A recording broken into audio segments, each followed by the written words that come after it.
Assalamualaikum warahmatullahi wabarakatuh. Perkenalkan, nama saya M. Julfa Hamdani, NIM 116190004 dari Program Studi Teknik Metalurgi Universitas Pembangunan Nasional Veteran Yogyakarta. Pada kesempatan kali ini, saya akan menjelaskan sedikit tentang aluminium. Ini merupakan tugas kelompok bersama rekan saya Wilson Paulo untuk memenuhi salah satu tugas dari mata kuliah Teknologi Pemurnian. Nah, yang saya akan jelaskan pada kesempatan ini meliputi 5 poin. Yang pertama, pendahuluan. Yang kedua, sifat-sifat aluminium. Yang ketiga, paduan aluminium. Yang keempat, sifat aluminium paduan. Serta yang terakhir, kegunaan aluminium. Yang pertama, ada pendahuluan. Nah, aluminium ini ditemukan pertama kali oleh Sir Humphrey pada tahun 1809. Nah, aluminium itu ditemukan dalam bentuk unsur. Sedangkan pertama kali direduksi sebagai logam oleh Oersted pada tahun 1825. Aluminium merupakan logam ringan yang mempunyai ketahanan korosi yang baik serta sebagai penghantar listrik yang baik. Aluminium dalam sistem periodik unsur terdapat pada golongan 3A dengan nomor atom 13 serta berat atom 26,98 gram per mol. Yang kedua ada sifat-sifat aluminium. Nah, aluminium memiliki karakteristik sebagai logam ringan dengan densitas 2,7 gram per cm kubik. Struktur kristal aluminium adalah struktur kristal FCC, sehingga aluminium tetap ulet meskipun pada temperatur yang sangat rendah. Keuletan yang tinggi dari aluminium menyebabkan logam ini mudah dibentuk atau mempunyai sifat mampu dibentuk dengan baik. Selain sifat-sifat aluminium tersebut, aluminium mempunyai keistimewaan. Bila dipadu dengan logam lain, bisa mendapatkan sifat-sifat yang tidak bisa ditemui pada logam lain. Selanjutnya, aluminium tahan korosi.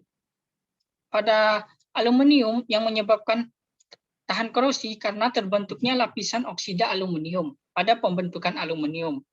Nah, lapisan oksida ini melekat pada permukaan dengan kuat dan rapat, serta sangat stabil, sehingga tidak bereaksi dengan lingkungan. Nah, untuk lebih jelasnya, dapat dilihat pada tabel 2.1 dan 2.2, di mana pada tabel tersebut tersaji data-data tentang sifat-sifat fisik serta sifat mekanik aluminium. Yang ketiga ada paduan aluminium. Nah, memadukan aluminium dengan unsur lainnya merupakan salah satu cara untuk memperbaiki sifat aluminium tersebut. Paduan terdiri dari kombinasi antara 2 atau lebih jenis logam. Peningkatan kekuatan dan kekerasan logam paduan disebabkan oleh adanya atom-atom yang larut yang menghambat pergerakan dislokasi dalam kristal sewaktu deformasi plastik. Secara garis besar, paduan aluminium dibedakan menjadi 2 jenis, yaitu paduan aluminium tempa dan paduan aluminium cor. Nah, pada tabel 2.3 ini terdapat kelompok paduan aluminium. Untuk penjelasan lebih jelasnya di slide berikutnya. Nah, pada penjelasan ini menurut Aluminium Association System di Amerika, penamaan paduan aluminium dibagi menjadi 2. Yang pertama paduan cor atau casting alloys, yaitu digunakan sistem penamaan 4 angka. Angka pertama menunjukkan kandungan utama paduannya, dan 2 angka selanjutnya menunjukkan penandaan dari paduannya. Angka terakhir yang dipisahkan dengan tanda desimal merupakan bentuk dari hasil pengecoran. Misalnya casting 0 atau ingot 1,2. Yang kedua ada paduan tempa. Paduan ini menggunakan sistem penamaan 4 angka juga, tetapi penamaannya berbeda dengan penamaan pada paduan jenis cor. Angka pertama menyatakan kelompok paduan atau kandungan elemen spesifik paduan. Angka kedua menunjukkan perlakuan dari paduan asli atau batas pemurnian, sedangkan 2 angka terakhir menunjukkan paduan aluminium atau kemurnian aluminium. Yang keempat ada sifat aluminium paduan. Nah, pada sifat aluminium paduan ini terdiri dari 7. Yang pertama yaitu jenis aluminium murni. Teknik yaitu seri 1. Paduan ini memiliki kandungan aluminium 99,0% dengan besi dan silikon menjadi kotoran utama. Aluminium ini memiliki kekuatan yang rendah, tapi memiliki sifat tahan korosi, konduksi panas, serta konduksi listrik yang baik, juga memiliki sifat mampu las dan mampu potong yang bagus. Yang kedua ada paduan aluminium tembaga, yaitu seri 2. Elemen paduan utama pada seri ini adalah tembaga, tetapi magnesium dan sejumlah kecil elemen lain juga ditambahkan ke sebagian besar paduan jenis ini. Jenis paduan aluminium tembaga ini merupakan jenis yang dapat diperlaku panaskan dengan melalui pengerasan, endap, atau penyepuhan. Sifat mekanik pada paduan ini dapat menyamai sifat dari baja lunak, tetapi daya tahan korosinya rendah bila dibandingkan dengan jenis paduan yang lainnya. Yang ketiga ada paduan jenis aluminium Mn atau seri ketiga.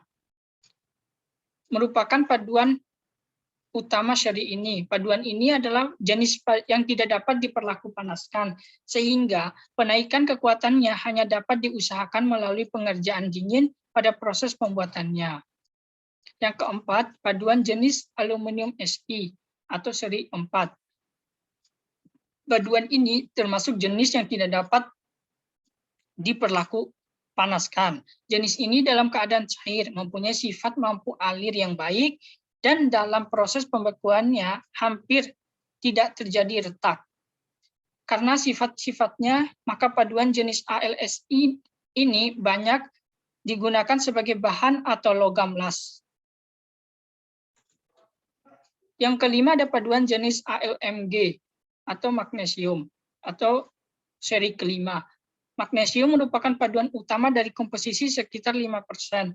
Jenis ini mempunyai sifat yang baik dalam daya tahan korosi, terutama korosi oleh air laut dan sifat mampu lasnya. Paduan ini juga digunakan untuk sheet metal work, biasanya digunakan untuk komponen bus, truk, dan untuk aplikasi kelautan. Yang keenam ada paduan jenis AlMgSi atau seri ke-6. Elemen paduan pada seri ke-6 ini adalah magnesium dan silikon. Paduan ini termasuk dalam jenis yang dapat diberlaku panaskan dan mempunyai sifat mampu potong dan daya tahan korosi yang cukup baik.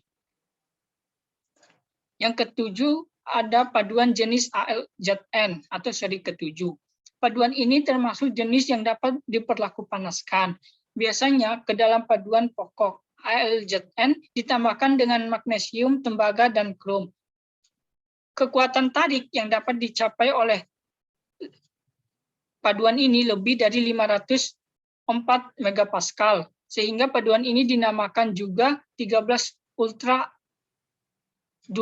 duralumin yang sering digunakan untuk struktur rangka pesawat. Nah, yang terakhir ada kegunaan aluminium.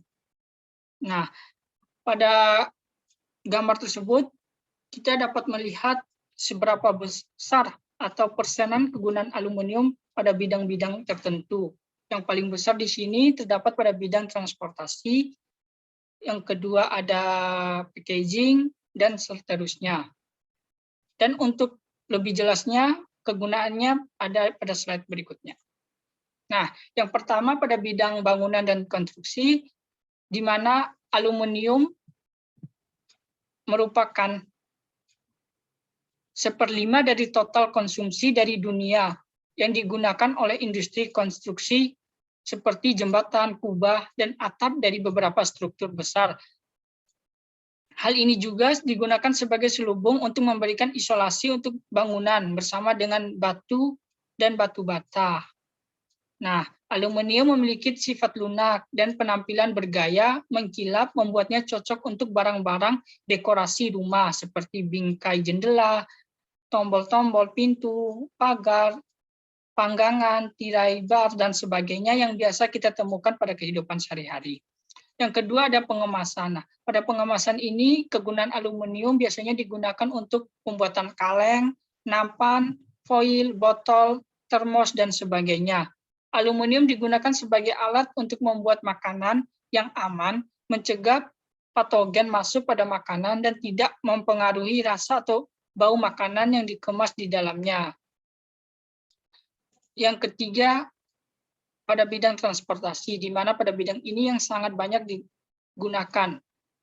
Penggunaan aluminium pada bidang ini hampir merata, sekitar 1/4 dari aluminium digunakan, seperti pada kapal induk, kereta api, perahu, bus, dan kendaraan bermotor lainnya.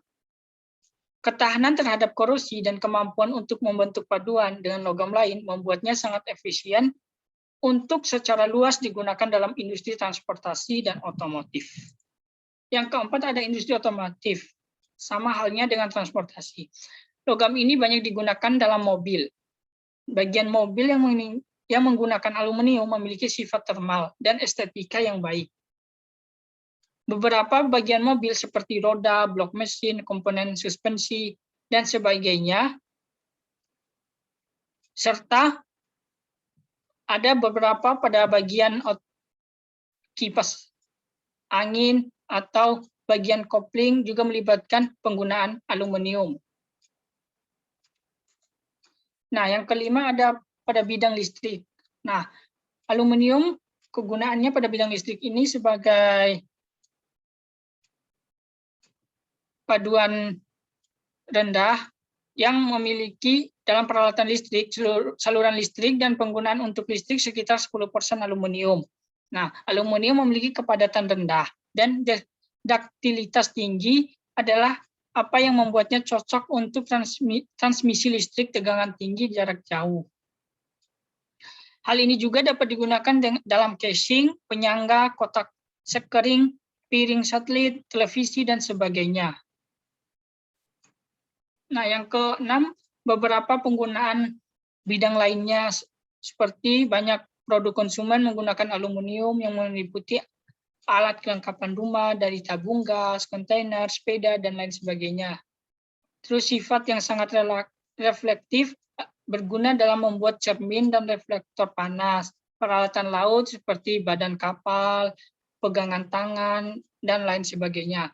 Yang pada pemukul baseball, raket tenis, golf, jam tangan, dan lain-lain juga terdiri dari unsur aluminium ini. Aluminium super murni dengan kemurnian 99,980 sampai 99,99% digunakan dalam pembuatan CD dan peralatan elektronik lainnya. Nah, mungkin itu saja yang bisa saya jelaskan tentang aluminium, sifat-sifatnya, paduannya, serta kegunaan pada kehidupan sehari-hari. Saya, Emil Fahamdani, dari penjelasan tadi, saya mohon maaf jika terdapat kekurangannya, lebih dan kurangnya saya mohon maaf. Assalamualaikum warahmatullahi wabarakatuh.